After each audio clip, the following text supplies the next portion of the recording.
This is going to be similar to the counter that we have created earlier in the JavaScript chapter. So we are going to start the countdown. And this is going to be done by using multiple statements. So it is going to be better to use a function for this so that we can keep our code well structured. So our function is going to be called start countdown.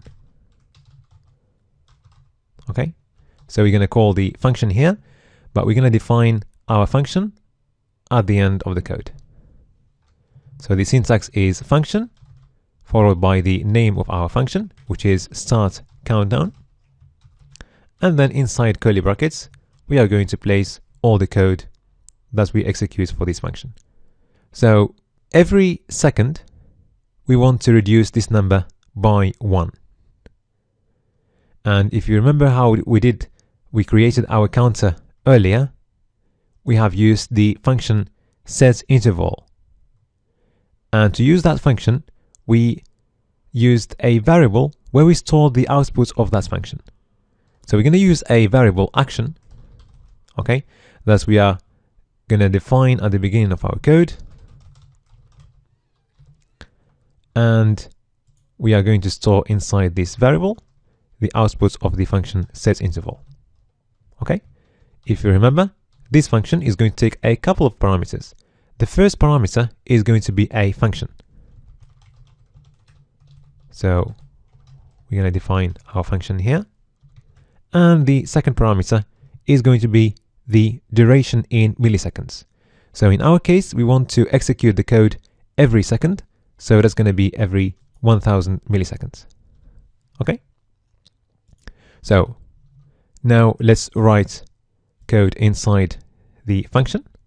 So we want our remaining time to decrease by 1 every second.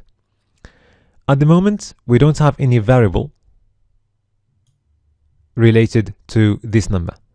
Okay. So as we did for the score, we are going to create a variable which is going to be linked to this number here. Okay. So our variable is going to be called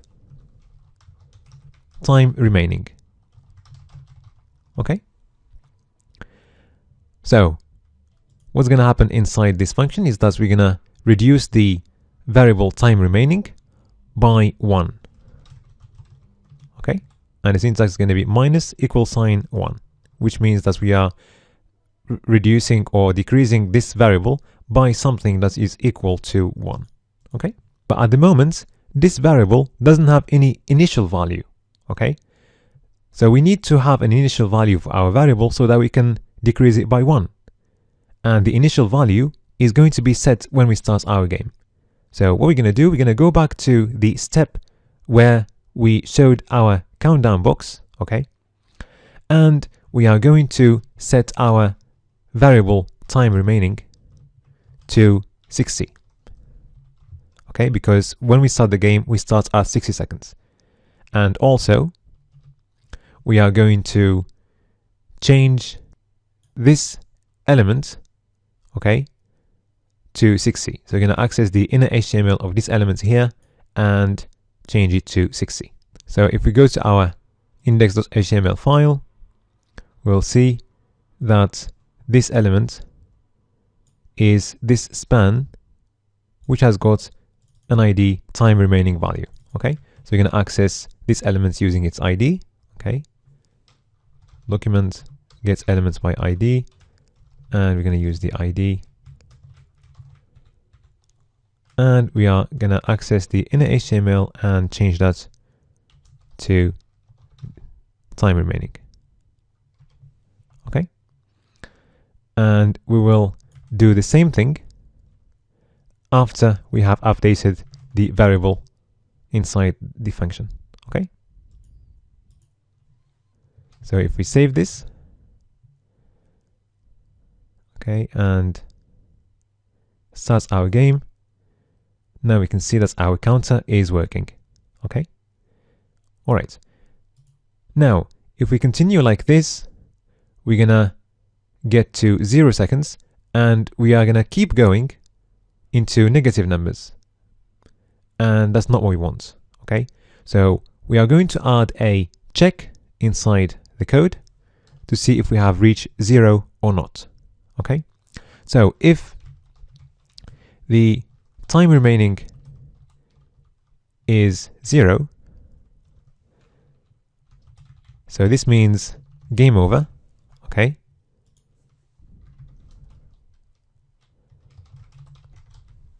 so first of all, we are going to stop the counter.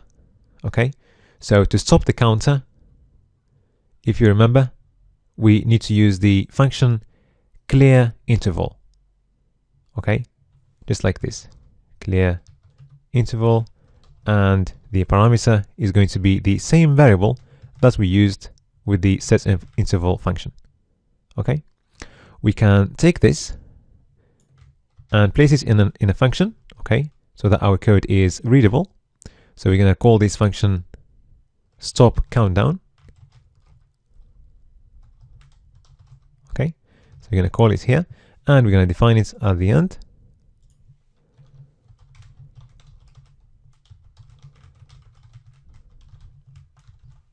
Just like this. And we're going to paste this line. Okay, so now if we save and refresh our page, then this time the counter is going to continue until 0 seconds. Okay, all right, so once we stop the counter, we will need to show the game over message.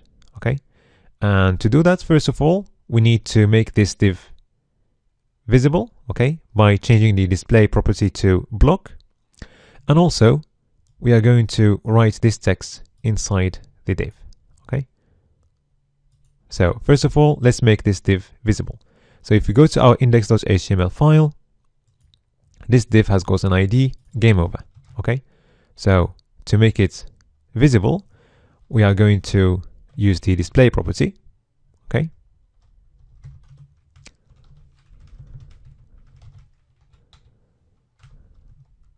style display, and we're going to change that to block.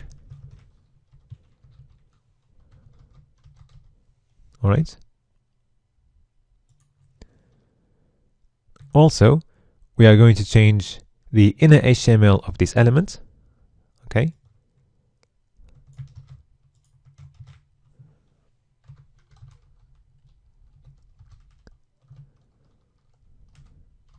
to a couple of paragraphs. So the first paragraph is going to be game over.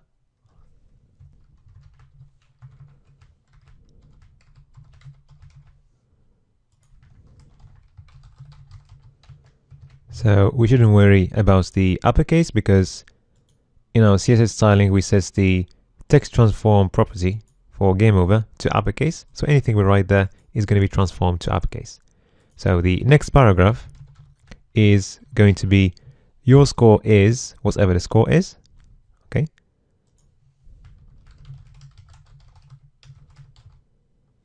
so if we write for now your score is 0, what we need to do is change this number here to the value of our score. So to do that, I'm going to delete this, and then cut the string to 2 halves, and then use the plus operator to add our score variable there. Okay. So one extra detail, once the game is over, we want the time box to disappear as well. So to do that, we are going to access this element using its ID, which is time remaining.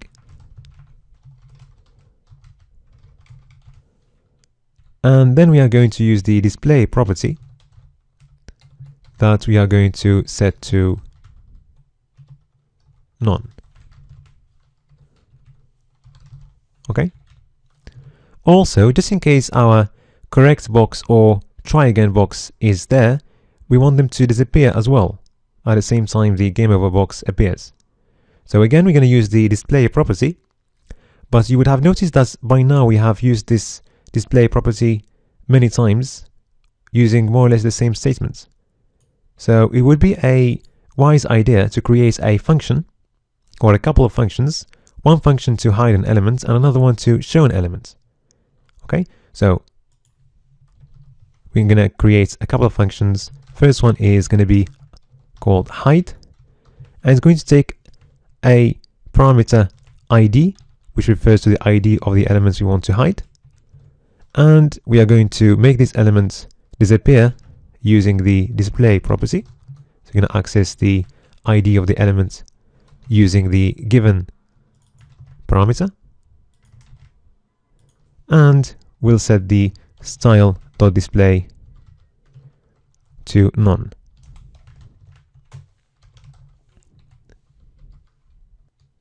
And the next function is going to be called show. Also, it's going to take as a parameter the ID of the element to show, and we're going to set the display property to block. So if we go back to all the statements where we used this similar statement, so this one, for example, is going to be changed to hide the element of ID time remaining. Okay, this one is going to be show the element of ID game over, and this one is going to be changed to show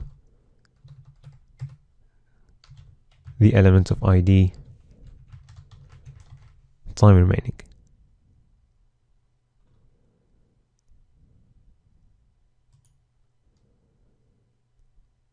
And let's add to our start countdown function.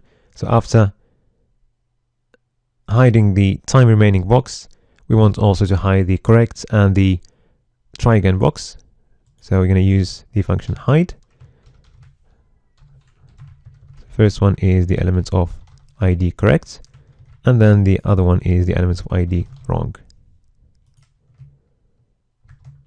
Okay. And finally, once we have done all this, we need now to change our mode to non-playing mode. So we're going to set the playing variable to false. Okay. Now we have finished our start countdown function. So before going back to our initial code and adding the final step, which is to generate a new question and multiple answers, let's just add a few comments to our code. So this section is going to be for functions, and the first one is start counter. The second one is stop the counter, and then this function hides a certain element, and the final one is used to show a certain element.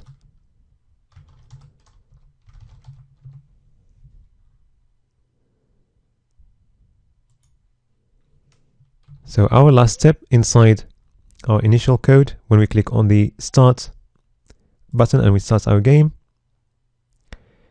is going to be to generate a question and multiple answers. A new question and multiple answers. All right. Again, we're going to be using multiple statements, and it would be a good idea to use a function for this. So we're going to call our function generate question and answer. So we're going to call it here, but we're going to define our function at the end in the functions section.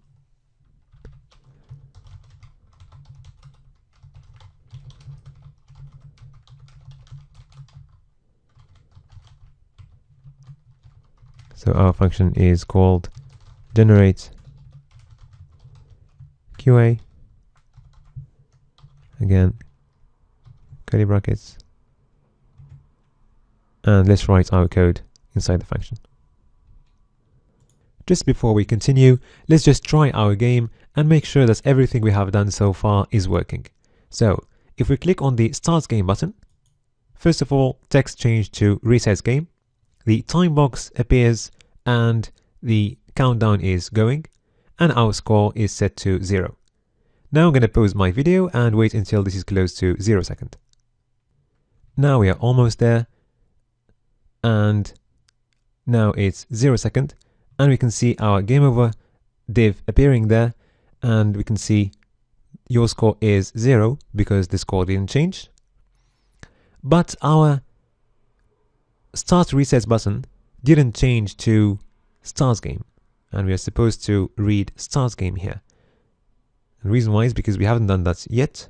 So once it's game over and our playing mode changed to false, we need to change the inner HTML of our Start Resets button to Start Game. So let's do that. So we're going to access the elements using its ID, which is Start Reset, and change the inner HTML to Start Game. And now if we save and start our game again, I'm going to pause until it's close to 0. Almost there. And now it's 0 second, and we can see our game over message appearing, and the text this time changed to Start Game. Alright, now let's try to initiate our game and see what happens. So if we click on the Start Game button, we can see that the counter appears and we can see the countdown going, but our game over message is still there. And the reason why is because when we initiated our game, we have shown the time remaining box, but we didn't hide the game over message. So let's do that. So we're going to go back to the piece of code where we initiated the game, and it was here. So when we clicked on the button, if we were playing, we reloaded the page, and if we were not playing, then we changed the mode to playing equal true. We set the score to 0, and we showed the countdown box, and we set the value of the time remaining to 60. After this, we are going to hide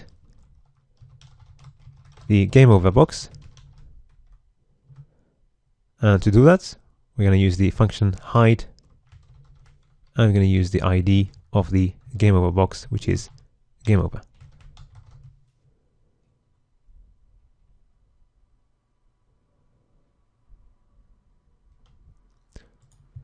Right, now let's save and try again.